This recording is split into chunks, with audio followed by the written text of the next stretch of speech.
சாலையில் ஆபத்தான முறையில் வாகனம் ஓட்டிய 2 பேருந்து ஓட்டுநர்களின் காணொளி சமூக ஊடகத்தில் வைரலானதை தொடர்ந்து அவ்விரு ஓட்டுநர்களுக்கும் சாலை போக்குவரத்து துறை ஜேபிஜே சாலை போக்குவரத்து சட்டத்தின் கீழ் சம்மன்கள் அனுப்பியுள்ளது.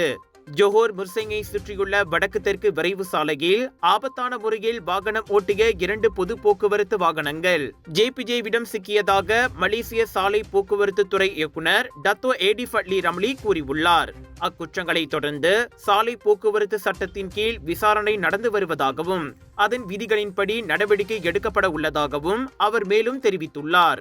இவ்வேளையில் மேற்கண்ட சம்பவம் தொடர்பில் புகார் அளித்த பொதுமக்களுக்கு நன்றி கூறிக்கொள்வதோடு போக்குவரத்து குற்றங்கள் தொடர்பான குற்றங்களை நேரடியாகவோ அல்லது மை ஜேபிஜே விண்ணப்பத்தை பயன்படுத்தி புகார் அளிக்கலாம் என்று ஃபட்லி விளக்கமளித்துள்ளார். ஹாய் மக்களே, ஏயான் பிக் க்ளுவாங் ஜோஹருக்கு வரோம். ஜிஎம் இந்தியன்ஸ் பெருமிடன் வழங்கும் Johar global Indian shopping expo and viral food ஃபெஸ்டிவலுக்கு 25 இருந்து 29 ஜூன் வரைக்கும் டேட்டை பிளாக் பண்ணிக்கங்க. தரமான பொருட்கள் நியாயமான விலையில wedding collections, sarees, kurta, kurtis, imitation jewellery, tattoo artist அனைத்தும் ஒரே இடத்தில் 80% வரை டிஸ்கவுண்ட். ஃபுட் ஃபெஸ்டிவல்ல சாப்பிட்டு என்ஜாய் பண்ணுவோம். Panipuri, kunafa, cheese nachos, biryani என 100க்கும் அதிகமான உணவுகள். Aeon Big Kluang ஜோஹர்ல.